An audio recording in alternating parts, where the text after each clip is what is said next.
Hi, Tanya. Hi. Good to see. There you are. Good to Yeah, see there I am. you. All right. Everybody ready to get started? Yep. Let's do it. Yep. Sure. All right. Well, welcome to tonight's Porch Talk, Lemons Legacies Porch Talk. My name is Sarah Thomas. I'm the Associate Director of the Lemon Project. Thank you so much for joining us tonight for our Lemons Legacies Porch Talk, Virginia Rosenwald Schools, A Story of Resistance and Resilience. Before I turn it over to Tanya, I want to say that we have another Porch Talk on April 17th. This one is a Porch Talk with Dr. Raven Stringfield. She is a novelist, a young adult novelist who's also alumni of William & Mary, and she used to work for the Lemon Project. So she's going to come back to campus, but we're going to also have it virtual. So all are welcome to attend. If you can come in person, we're having a book signing. So I hope you can join us on April 17th. But without further ado, I'm going to share a screen and turn it over to our moderator, Tanya Meredith. Thank you, Sarah. So good evening, and thank you all for joining us tonight for a panel highlighting the theme of this year's Lemon Symposium, Undefeated Black Resilience Through Resistance, Creativity, and Cooperation. My name is Tanya Meredith. I'm the oral historian for the William & Mary Bray School Lab in the Office of Strategic Culture Partnerships. In 2023 and 2024, I had the wonderful privilege of creating oral history interviews with the former pupils of Virginia Rosenwald Schools for an upcoming exhibit at the Virginia Museum of History and Culture.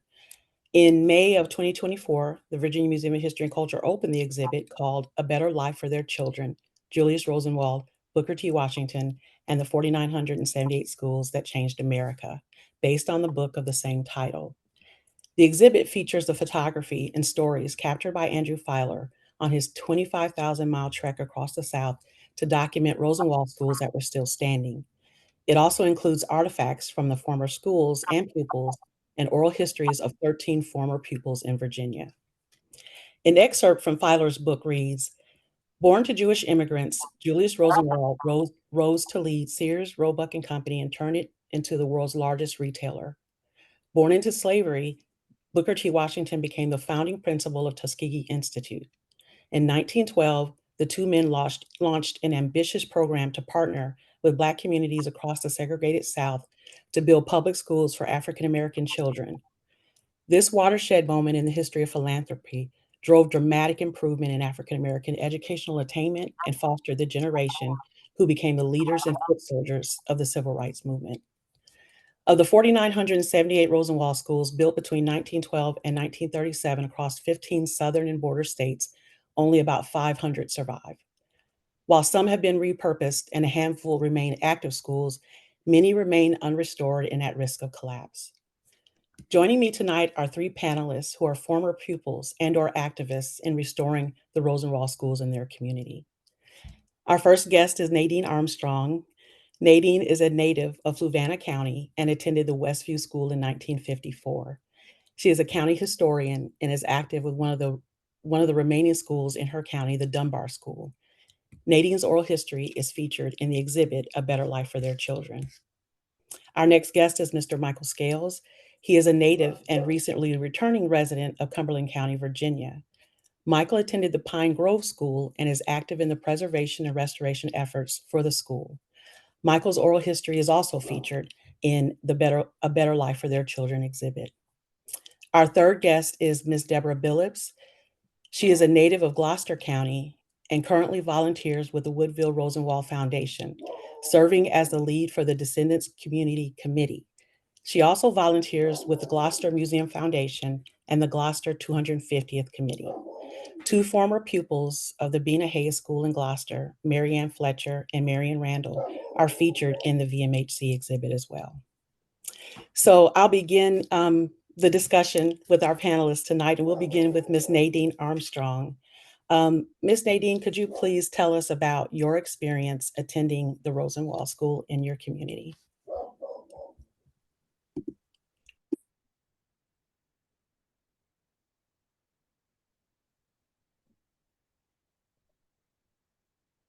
Tanya, can you hear me? Oh, can you hear me? Yes, I can hear you. I got cut off some kind of way, so I'm glad to be back. Now, you were asking me to do what, dear? I didn't hear that part. Yes, I asked you to please explain, tell us about your experience attending the Rosenwald School in your area. Okay, I'd be happy to. One thing I was hoping to present while speaking to you was the fact that if you look out that light right there, you can't see it, but across the street from where I live, which is right here, is the area where the Rosenwald School was, and it was called the Westview School. And it was built in 1923. And I was fortunate because by living across the street, I actually attended at the age of 5. And I got to sneak over there at certain times during the day. And my teacher was Mrs. Inez Carr. She was a first grade teacher. And sometimes she would let me stay in the classroom. And I used to love to play with clay. So she'd let me stay in the classroom and play with the clay while the other students were taught their ABCs and so forth. And of course, I couldn't just sit and play all the time. So I would have to also learn my ABCs and learn to write and read. And the one thing I loved about Mrs. Carr was she was a teacher that made sure that you learned. You didn't just go to school and sit there. When she taught, you learned. And it was a great thing. I didn't, of course, realize that at the time, being a child, but it was something that she instilled in you because she was the type of person that wanted you to learn. And it wasn't like, I've got to teach this child, whether I like it or not. She was the type of teacher that wanted you to, she made sure that, you got what she was teaching. And if she had to go back and repeat it, she would do so. But she took her time. That was the main thing. She just didn't do it because it was a job. She took her time and instilled it in you. And when I finally reached the age of 6 and had to go to school, it was different for me because that was, it was having to get up every morning at 6 o'clock, 7 o'clock and get ready for school and then go to school. And you had to stay there all day. So that was a little different than having to go over there and play with clay for about 2 or 3 hours and then run back home, But education was something that my father, Courtwright Green, he was military, he instilled in us. It was very important for him because as a child, his mom passed when he was 3 years old. So he lived in an orphanage for a while and he had a rough life. And when he finally got to adulthood, he joined the military. And the military was a place where, you had to do what you were told to do. And education was something he really wanted all of us to get. So that was something he instilled in us as well as Mrs. Carr. And I really got that from her. And I thank her today. And as I grew up, she was still in my life. It wasn't just during that time of school, but she was still in my life as I grew up. And the Rosenwald School, of course, was my first school.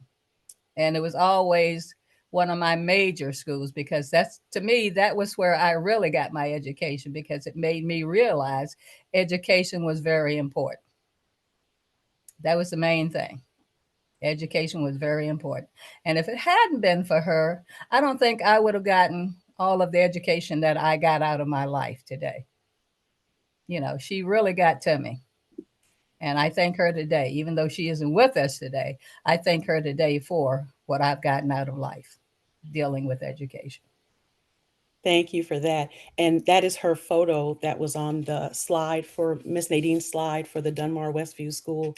That was the obituary for your teacher, Inez Carr, that was on that slide. So next, tell us, how did that education help you in your educational career? Where did you go to college when you finished primary schooling? Well, I actually, like I said, being military, we travel from place to place to place. So I had different educational schools. And after I finished high school at SC Abrams, I went to Germany.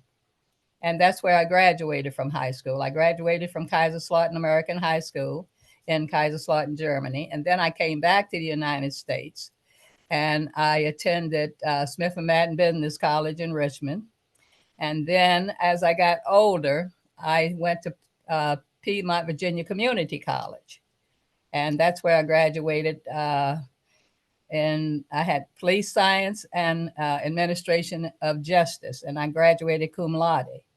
And believe it or not, I don't know if I want to tell my age when I graduated, but I graduated in 1995 from from college. And my oldest daughter, Odella, graduated a year after I did. So that can tell you a little bit.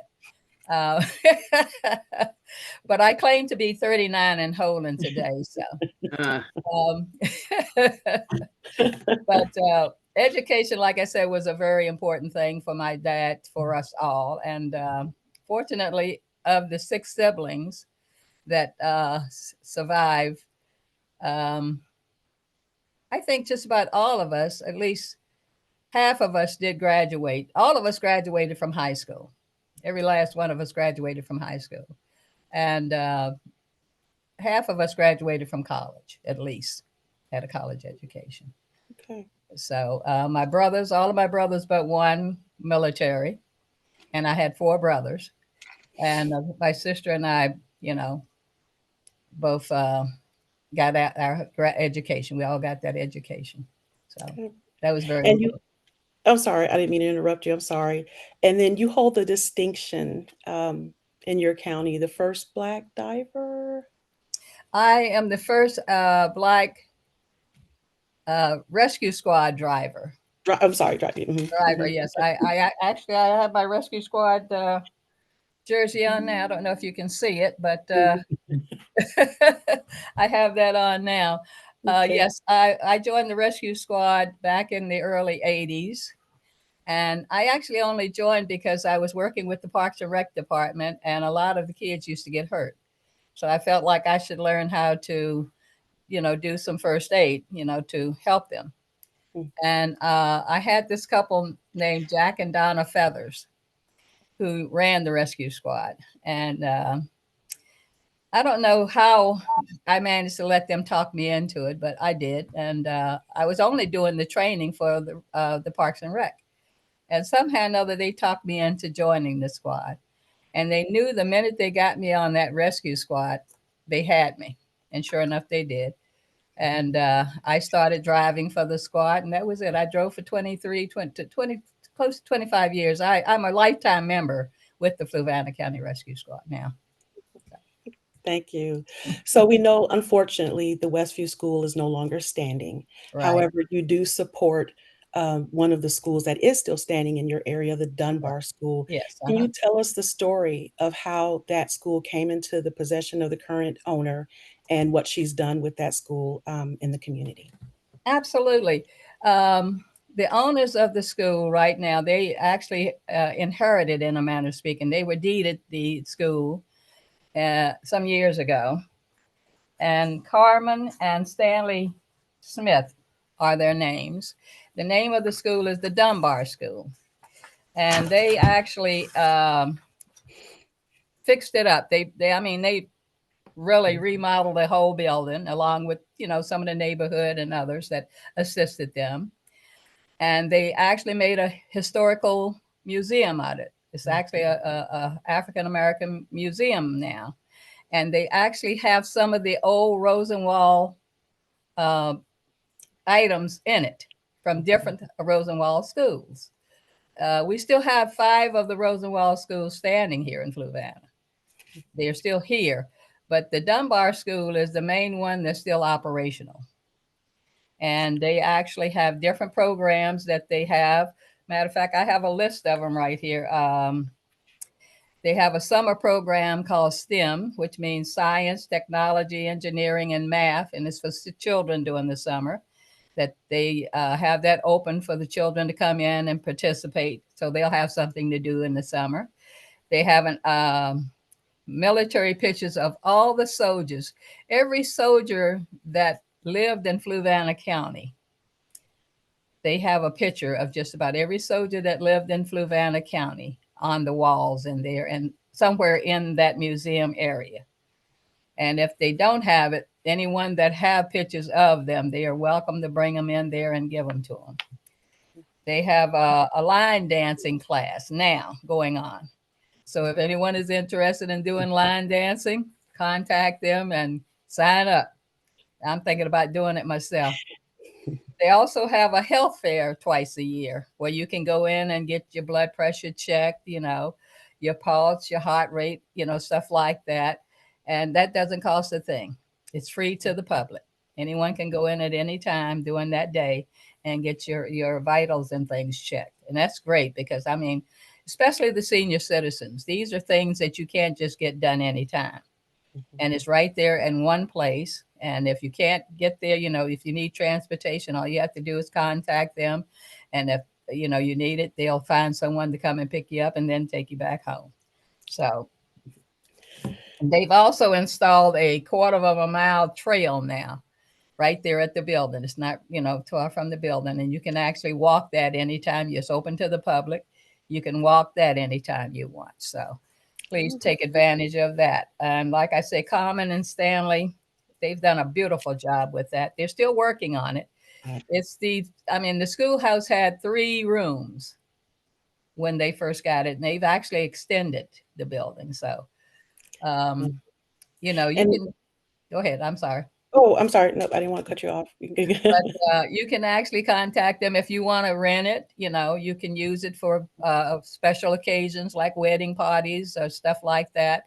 You can actually rent it for those type things. And anything that you need space for, you just contact them. And they've had even the university have had different classes and things there. So.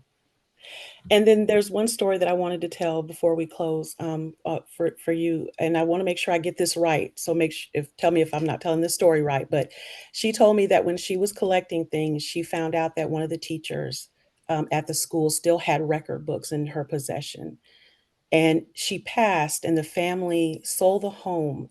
And when she found out that the home had been sold, she went to the home. And as she got there, the workers were dumping everything into one of those huge dumpsters that they put in front of her. And she asked, could she go in? And they said, there's nothing in the home that looks like what you're talking about. And she said, can I dig down in the dumpster? And they let her. And she found record books in the dumpster in front of this home of a former teacher. And those record books are in the school today. Absolutely. Matter of fact, she even have Yes, she even have the records of our attendance. When I attended the Westview, she's got records of with my name on them. Right. Of our attendance at the Westview School. Right. So that gives you an idea of all the types of records. She's got a gold mine. Right. In that school. It's amazing. If you get a chance to visit it, it's amazing. Thank you, Nadine. You're very welcome for being on here today. A beautiful story of creativity. Cooperation is just beautiful. The beautiful story. Thank you. Like I said, there are still 5 buildings still standing of those Rosenwald schools. Absolutely. Yeah. Thank you. You're very welcome. Thank you. Our next guest is Mr. Michael Scales, and Michael attended the Pine Grove School in Cumberland County. Michael, could you please tell us about your experience attending the school? Yes, Ms. Meredith, I will do my best. And first of all, I want to say thank you so much to yourself, Ms. Tanya Meredith, and also to Ms. Sarah Thomas for giving me this opportunity. And I also thank Ms. Nadine Armstrong and Ms. Deborah Bill for sharing this time with me. I feel like we've known each other because I can tell already from the stories from Ms. Armstrong that we share a lot of similarities. I suspect the same with Ms. Billups. And you may notice that I came up in what you call an old school, and and I can keep a lot of that. So if I use Mr. or Ms. or whatever, please. In fact, if you remember, Ms. Meredith, that's something that I had asked originally. I didn't really know you, so I wanted to be called Mr. Scales because we're past that now. You call me Michael Freely, okay, and anyone here also. But that was a part of the Rosenwald School. At least the ones I respect was very much so, and that it had nothing to do with. It had more to do with being an adult rather than you are the teacher or whatever. But whoever came there, whatever parent was Mr. and Miss, okay, or Reverend Minister. Anyway, that was a part of my story, the respect that we had for the joining me in this time of nostalgia. It was called Pine Grove School. I can't help but call it a one-room school because we did most of our things in one room. But it was a two-room Rosenwald school. As far as I can tell, it is almost like the classic style that you see in encyclopedias and things. But we primarily use the left side as the classroom, in which the teacher, there were 7 grades, and there was a row for each grade, and there probably had to be approximately 5 people in each grade because we had about 30 to 35 students. So, and the other part was the activity room, which we would rehearse for plays, rehearse for skits, practice music, and also when it would be raining, because that's where we had to play pickup sticks. We couldn't go outside and play dodgeball and kickball. We had to go inside, and that's where we could play a pretty good game of pickup sticks on those wooden floors. Um, but and I keep saying the teacher. I do that intentionally. And I think the question was, how did it affect me and my ancestors? Well, I attended a Rosenwald school, as did my mother. She attended Pine Grove School, that same school. And prior to her, my grandmother was the first teacher at that Rosenwald school called Pine Grove, started in 1917. They got married. Meanwhile, Miss Mary Eliza, then my mother, who attended there, became the second teacher there when she got out of college. She went to Shaw University, and that shows you right there, those schools prepared you for college. Now I know some may say, well, that's a traditional African American school. But I attended Virginia Tech with no issues. I went to Bridgewater College, a small private school. So the education that we got at those 1- and 2-room schools, and not because my mother, which I don't think I've told you that, she was my teacher. She was my teacher through the 1st through the 5th grade. But similar to what Ms. Armstrong said, teachers and all the teachers that I met, you could tell that they really cared about teaching us, educating us. I think they also saw that not only did they enjoy it, but they saw it as our necessary future, particularly during times of segregation, which when I first started, the schools were segregated. So, and so that was a big part of that motivation. They wanted to give us the best chance to make it in a world in which basically was not really in our favor. There was not a level playing field. Okay, so they really worked very hard at what they did, and I'm not saying that because she was my mother. In fact, to be honest with you, my mother treated us so much the same that I forgot that she was my mother. I just, she treated us all the same, except when I got home. Then I was reminded that I would get it at school and at home, but she treated us all the same. She wanted all of us to learn. And I'm very grateful for that. And that taught me not to to learn because I was a teacher's son. I learned because that was the climate of the school. You wanted to learn. And the parents in the community wanted their kids to learn. We were there to learn. Yes, we were there to have a great time, but she made learning fun. And she tried to be as creative as she could. When I later on, as I got into college, we started talking about having audio visuals as a teaching method. Well, my mother was using audio visuals when I learned about that in the 70s. She was using that in the 60s. She had her green television in which she would have current events, even had us doing exercise programs. A guy named Jack LaLanne had us doing exercise. So she was very creative as a teacher. But when I hear about other teachers, they also did many creative things. Also, they had to. They were the teacher. They were the nurse. They were the ones that would make the wood. Yes, we used wood and coal stoves. Okay, she paid a young man. We called it Buck Rabbit. I didn't say his name. Anyway, but if he would be sick, then my mother would have to. And that's the same with all the teachers. They would have to make the stoves. They would have to make the classrooms warm and make sure that we got water. She would send us. That's a joke I think you like a lot. I said we did have running water. That was because we would run to the spring, which is like a quarter of a mile, and get the water. Two guys usually would go, sometimes young ladies, and we would have to run when the bull, Mr. Scott's bull, would chase us. But otherwise, that was the running water that we had at Pine Grove School. So the teacher had to be responsible for all of that. The warmth of the school, the cleanliness of the school, having water, having toilet paper in the outhouses. Yes, I said outhouses. There were outhouses during those times. Of course, before you get too freaked out by that, these porta pots are very similar to outhouses, just were made out of wood. But that's what we had for restrooms. The teacher had to make sure all that was taken care of, and they did. So again, the medical, anybody get hurt, the teacher would be the nurse.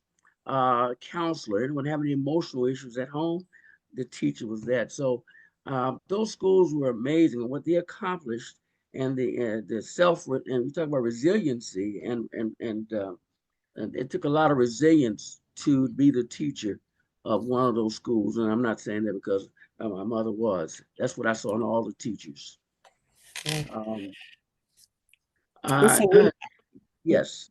Sorry. Oh, sorry. So Uh-huh. I know that education definitely had an impact on you because you were the first in several different categories at school. Can you tell us about those? Well, I was one of the first African Americans that voluntarily, my family had myself and my sister to voluntarily go to what was considered, excuse me, the white school. Okay, doing all of my, that was even before it started being called black. Colored schools, and there was the white school. The white school was a brick school that we'd pass by going through the town of Cumberland, because there was a wooden large high school for the white students, and but very, very nice, 2-story, and I'm not sure about the running water ever. But anyway, we had no doubt that we were the second-class citizens, and many of our students had to walk to school. I guess I was one of the few because I rode with my mother and my sister. But most of our students walked to school, and we would see the bus going by with students going to the white school. That did change. Fortunately, there was a school bus eventually, but there were many years in which the African American students, they wanted to get to school, they had to walk there various miles, up to 3 miles. And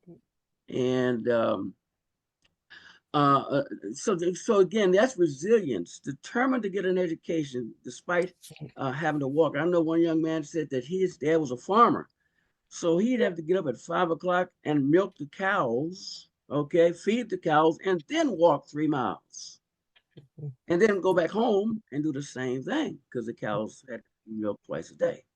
Now that is resilience. So I tell that because I experienced some of that, but some of the students we had really had some great resilience in their family. But I will say this: my mother very much encouraged them.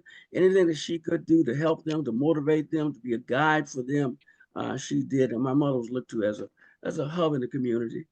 And again, everybody was treated the same. Didn't matter what your background. Okay, everybody was treated all the same. And number one, though, education. We're there to be educated and to learn to prepare us for life. Particularly, include being respectful of others and being responsible, having responsibility, taking your education seriously. Okay. Thank you. So please tell us about the efforts in your community now to restore the Pine Grove School and the issue that you have with the landfill trying to encroach on that area. Right. Funny you should mention that. I'm immediately after this. Otherwise, I would be there. There's a Board of Supervisors meeting at 6:30 to discuss the future of the landfill. But I'll save that for last. In terms of a community, even before schools were desegregated, I attended first through the fifth grades, and that's during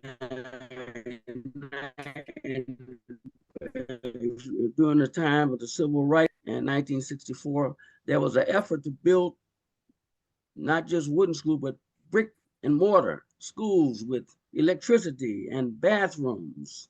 That came about in 1964. So they did close down Pine Grove. But fortunately, my father, Mr. Robert L. Scales, was farsighted enough to see that that school was a resource. It had always been a resource, but it needed to continue to be a resource. So he organized, that's a part of resilience, realized that as we were going forward in integration, that still the community needed a place to organize and to still remain a community. So he started the Pine Grove Community Center, and he encouraged the local Pine Grove residents to bond together to raise the money so that when the school was auctioned, the Pine Grove community was able to buy Pine Grove School and create the Pine Grove Community Center. And that programs such fundraising. My dad was very big in voting, so it was a voter education site. He would teach classes on the importance of voting and who the candidates were. So that was held there, how to properly do the ballot, and to mobilize, to encourage people to go out and encourage other people to vote. So that was a big part of Pine Grove School and his, but also in fundraising, the upkeep of the school. No longer was the county assisting with the upkeep. So a big part of Pine Grove was Pine Grove Community Center was raising funds so that the school would not deteriorate. And thanks to his efforts, there was a painting that was done routinely, the roof repaired, and in latter years, actually running water was placed in there. It always had electricity, but didn't have running water. So the running water well was built, and so and that also facilitated the programs that we could have there. Our kitchen was placed in there, again, to help with the fundraising. So community continued with Pine Grove School as a result of my father's efforts between 1964, when it was began, and then 1991, when due to his health, he needed to stop doing that. But thanks be to God, not that long later, in 2017, was Reverend Muriel School, and she began the Angie Miller Mayo Dungy, AG, I'm sorry, AG, we usually just say AMMD, that's why you forget, but AG Miller Mayo Dungy Association, primarily her family, and they purchased the school because, again, it was about to be sold again. And not much had been done since my father's health deteriorated. There were trees, it was like woods in front of the school. The road was, and it was inaccessible. She and her family, thank God, bought the school and have started that process since then called the AMMD Pine Grove Project. And that is to revitalize this use of that school. Of course, it had been many years since it was built. It was built in 1917. They bought it in 2017. It was 100 years old. So they have managed, and I say we, I'm a member of that project. We have been able to get a grant for almost $300,000, $295,000 to help to maintain its standing, to fix its roof, its foundation, its structure, its exterior. I can't tell you how many times people say, when are y'all gonna paint that school?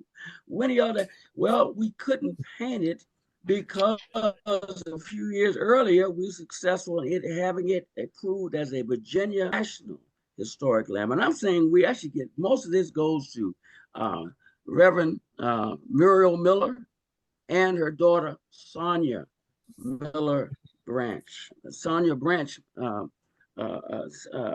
Sonia Branch, and much of that to her, to Muriel and her daughter.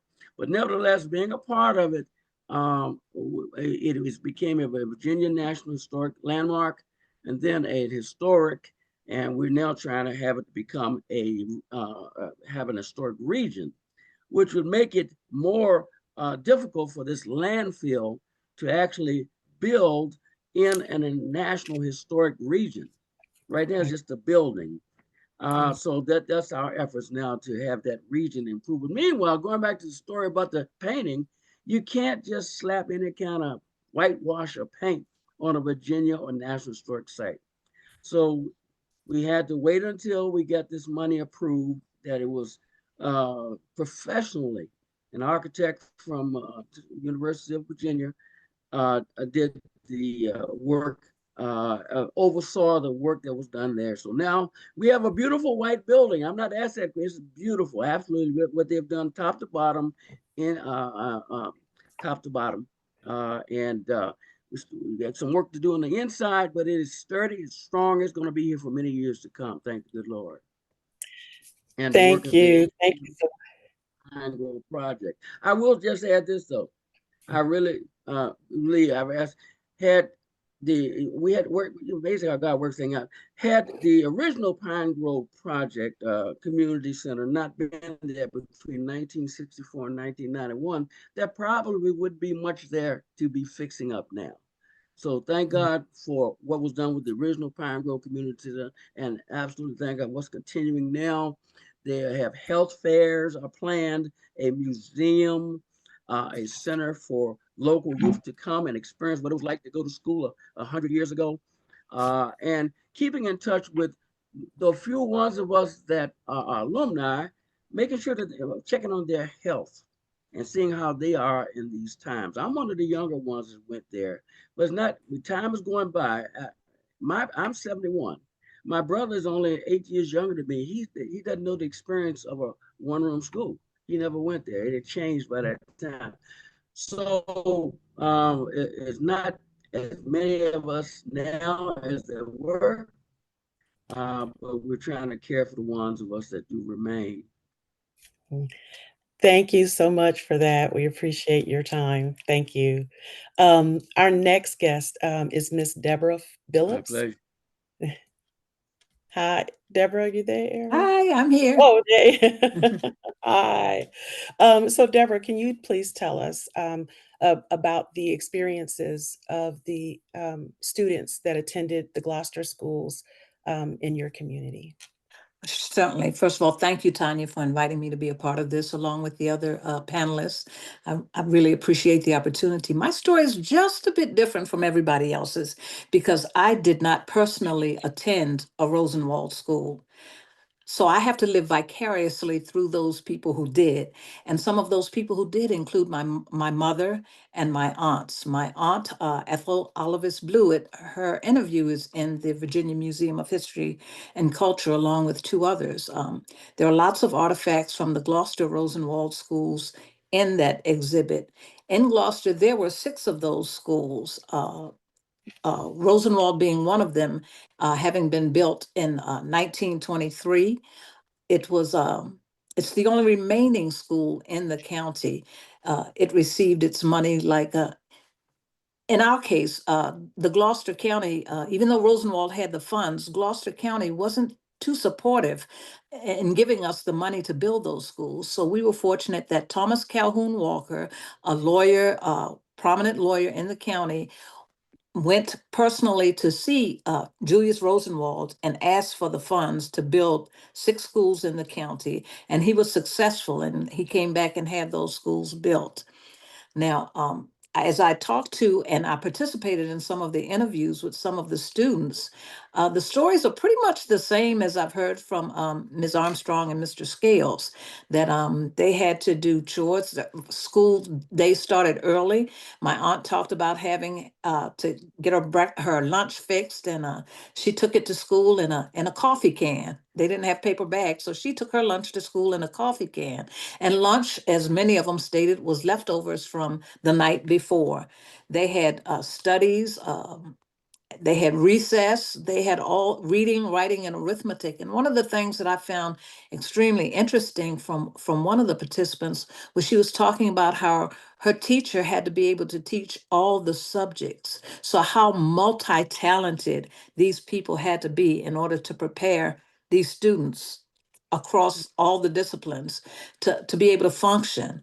And while once again, I didn't go to a Rosenwald school, I did go to the legacy of a Rosenwald school.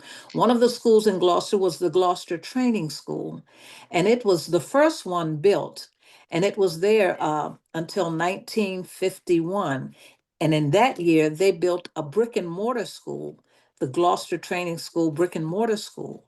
But in 1954, after Thomas Calhoun Walker's death, they renamed the school T.C. Walker. And I attended that school until 1968, until integration. And that school was pretty modern, state of the art at the time, because we had running water, we had bathrooms, we had everything, cafeterias, and that's the kind of school I remember. But many of my ancestors went to those other schools, and they talked about the difficulties, especially in I live in Gloucester, Virginia, and the difficulties in a small town, and watching the other students ride the school bus as they walked, and had to endure the name calling sometimes from those students on the buses. So it was an interesting time, and I've learned so much from them. And that's why it's the importance of trying to capture those oral interviews. And I'll just say for many of these folks who don't know, we have Tanya, Ms. Meredith is our consultant right now, and we're working on a project to capture oral histories of many of those students because time's running short, and she's helping us with the process and the proper equipment, and we are just so happy to have her help us do that. Thank you. So please tell us about the restoration efforts for the Woodville School. I remember you saying that you guys passed by it all the time and had no idea that it was a school or who owned it. Yes, And yes, so and walk us through when I was growing up, the school belonged to Mr. Stubbs and his wife. We knew him as the custodian at T.C. Walker. That's how many of us knew that building. That was his home. And not until recently did I and many of the students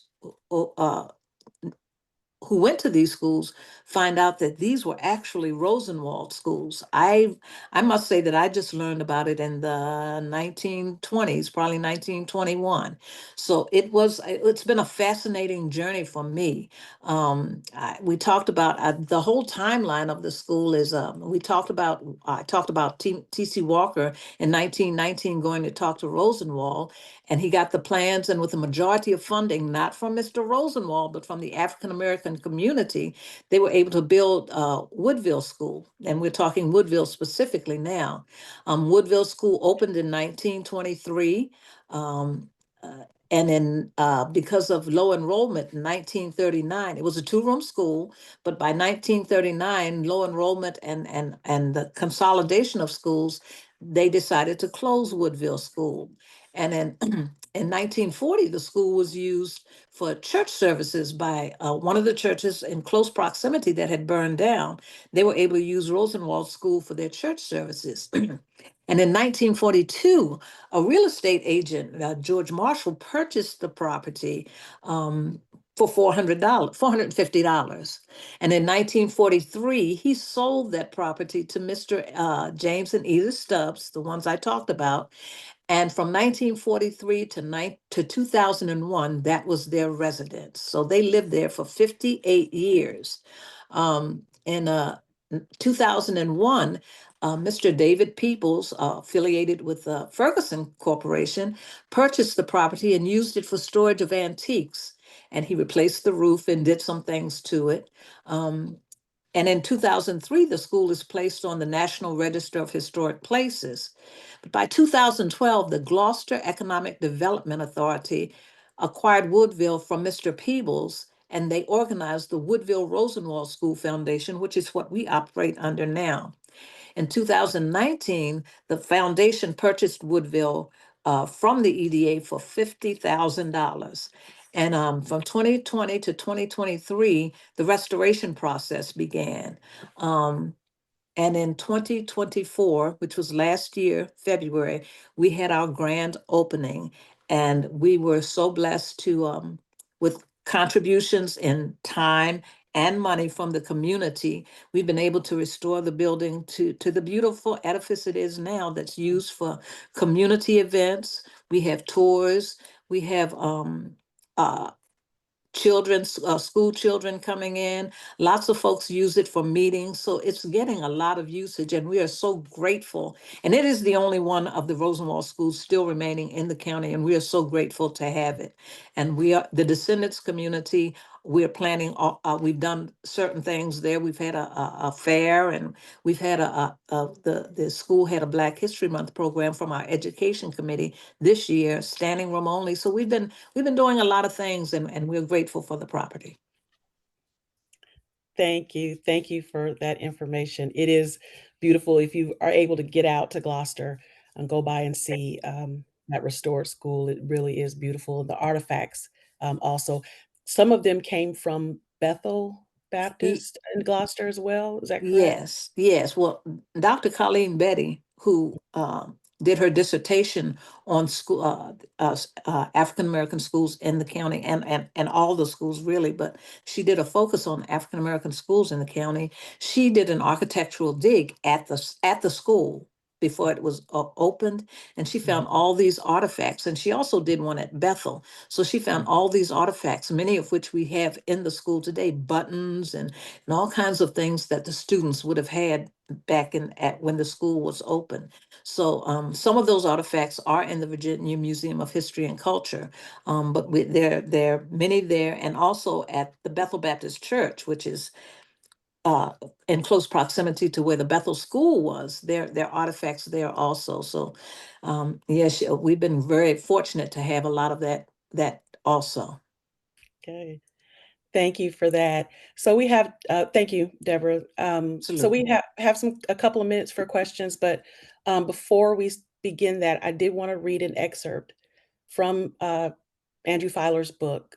The foreword for his book was written by the late Congressman and a foot soldier for the Civil Rights Movement, John Lewis. He was a former student of a Rosenwald school, and he wrote the foreword for the book. And I wanted to read an excerpt of it for us all to reflect on the message that's in this foreword, in this excerpt. It says, "Education is the cornerstone of democracy. Education gives us the skills and know-how to build a better world. Informed and engaged citizens hold the power through their vote and their actions to make our world work better for all. America is made better each time one of us sees something that is not right, not fair, not just, and has the courage to stand up, to speak up, and to find a way to get in the way. All of us have a moral obligation, a mission, a mandate to do our part. Each of us must play a role to help to redeem the soul of America, to help to create a beloved America, a beloved world where no one is left out or left behind. May the spirit of peace, justice, and love be our guide." I hope all of you have the opportunity to visit the VMHC exhibit before it closes April 30th of this year. And lastly, if you are able to, please support a local Rosenwald school in your community. Thank you to my guests for joining us tonight. I want to tell you that I was so inspired by your stories, listening to each of you say that every morning you got up and said the Pledge of Allegiance to a country that was grossly underserving you. Your stories were truly inspiring, and I thank you so much for being on here tonight. And Sarah, I'll turn it back over to you for a Q&A. Excuse me, I'm sorry. I would be so remiss. This is Michael Scales. I'd be so remiss. We're speaking about resistance. I mean, we're looking at the history, but that was the Pine Grove was started regarding history, but now it looks like we're a big part of the future. And this landfill is threatening the environmental future of Cumberland County and the surrounding areas. So a big part of our efforts, while we've been trying to preserve history, has been trying to legally and governmentally resist this landfill. It's taken a lot of our energy toward that, but we have no regrets. So I would have been so remiss because a huge part of our energy has been toward that. It's within a few yards of Pine Grove School and right in the middle of our community. But we're determined that, like John Lewis said, we've been causing good trouble. And this thing has been pushed off various years because of our efforts, and which includes tonight. And as soon as I'm finished here, I'm going to go to the school board meeting. I would have been so wrong because that's been a major part of our efforts today, resisting this landfill. Thank you, Michael. So there is a question in the chat from Jane Mills. Have any of you heard of the Lipford School in Pennsylvania County, Virginia? I'm not aware of that school. However, Preservation Virginia did do a digital map of all of the Rosenwald schools in Virginia. So if there was a Rosenwald school there, or if the Lipford School was a Rosenwald school, it would be on the Preservation Virginia digital mapping that they have of all the Rosenwald schools in Virginia.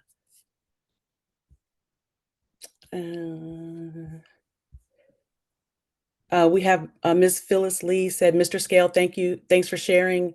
So interesting. It's so important that this information be told to our younger generation. Next question from Yvette Simmons. How many Rosenwald schools are in the Hampton Roads area? Additionally, was there a Rosenwald school in Gates County, North Carolina? So as far as the Hampton Roads area, and my guest can chime in on this if I'm not getting this right, but there's one in the Cape Charles, the Gloucester area. Is that? I know there's one in Matthews County, I believe has one. Charles City County. I haven't looked at the rest of the peninsula, but I know and I know King and Queen, where Pastor Graham is there, Rosenwald schools there. So there's several in our area, but not many remain. Right. Again, Preservation Virginia's digital map has all 380 schools, whether they're standing or not. They have them on the map, and it'll say if the school is still standing, who owns it, all of what its purpose is right now. But there were 380 Rosenwald schools in Virginia, and they are all mapped out on Preservation. If you go to Preservation Virginia's website, you can go to that map and it'll show you the location of all of them. I don't know about any the Rosenwald schools in North Carolina. I'm sorry. That information, I would think there would probably be a website for the Rosenwald schools in North Carolina. Maybe somebody could look that up while we're going through the questions. Let's see. Tanya, being that it all came out of Tuskegee, my research on it has showed that they all look very, very similar. I think our stories are very similar all over this country.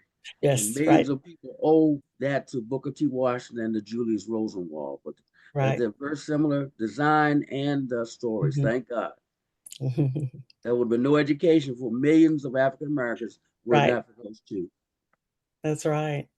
I have a Tony Smith. I live in Dallas, Texas. There is an exhibit at the Holocaust Museum in Dallas about the Rosenwald schools in Texas. Yes, a lot of people don't realize they went that far west, but they did. East Texas. There are lots of them. There were lots of them there. Yes, that's correct. Yeah.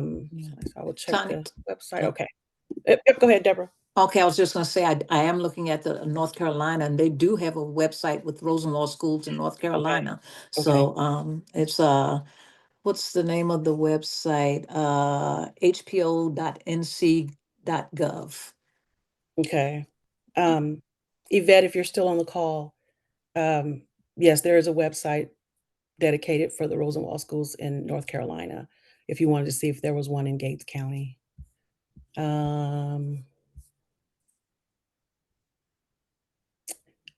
Sudi Walker, inspired by the dedication and talent of the teachers at the school. Absolutely, yes. Many of the narrators talked about the impact that the teachers had on them. Oh, she said, can you repeat the site, Deborah? Can you repeat the site for? Okay, I am here right now, and it is called, apply, the website is, www.hpo.nc.gov, and it's Rosenwald Schools. Okay. Yvette, did you get that?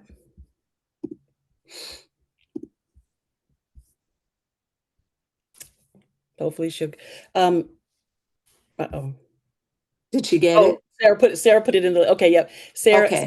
Sarah dropped it in the chat, Yvette. Okay, Yeah, oh, she got it. Okay, okay. thank you. Okay. Good. I don't Yes. see any other questions. Any other last comments from the narrators?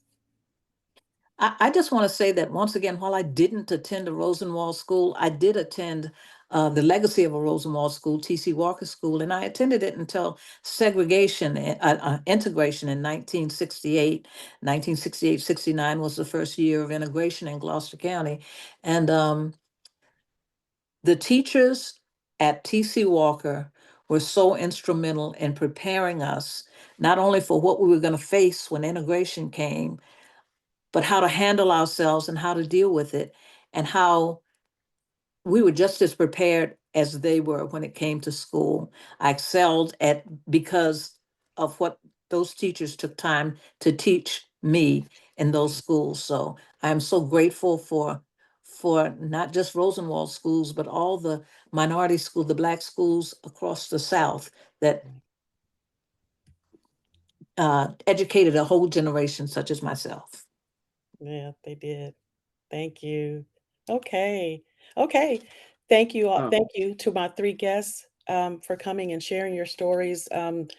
Many of the attendees in the chats are saying that they're very inspired by your stories. Thank you so much for joining us for this Excuse me, session Tanya. tonight. And, Oh, yes. I'm sorry, Michael. Go ahead. and that means so much to me, and I know to all of us. But not only have told our story, but also to inspire people now and in the future. I feel that that would mean the most to me if it does impact how we live now and in the future. And I can't help but say that the decisions are being made now. Let's be careful, because there were decisions that were made back in the 1860s not to educate a whole generation of enslaved persons. And fortunately, by the grace of God, it was overcome. So let us, even in our times now, decisions that are made have long lasting effects. So I encourage our be in touch with our lawmakers that they make good decisions, because it impacts real people's lives. Some people may go to brick schools, some may go to a one-room school with no running water because of decisions that are made. So we're in that same potential now, educationally and in all ways. So I hope this is looking at present and the future. Right. Right. Thank you. Okay. Thank you, Sarah. I'll turn it back over to you to wrap up. Sure. Sarah, Well, I just want to thank. Oh, sorry. Go ahead. Oh, Sarah, I just wanted to say I would Sure. be so remiss if I didn't invite you all to visit our website, Woodville Rosenwald School Foundation. There is a wealth of information about our history, our school. We're open the first Saturday in every month. But if you're interested in coming to see us, reach out and we'll open the building and have you just for you. Thank you, Sarah. And I just put the website up in the chat. Thank you. Mhm. Well, thank you so much to our narrators. Thank you to Tanya. This recording will be shared later, so you can come and watch it at a later time. But hope to see you all next week at our Porch Talk, and have a great rest of your evening. Thank Thank you. you I've all. had Good a night. pleasure. It's been a pleasure you. being with Pleasure. you all. Thank Blessing. you. Bye. Thanks, Tanya. You're welcome. Yes. Bye-bye. Bye. Been a pleasure. See you later this month, Tanya. Yes, ma'am.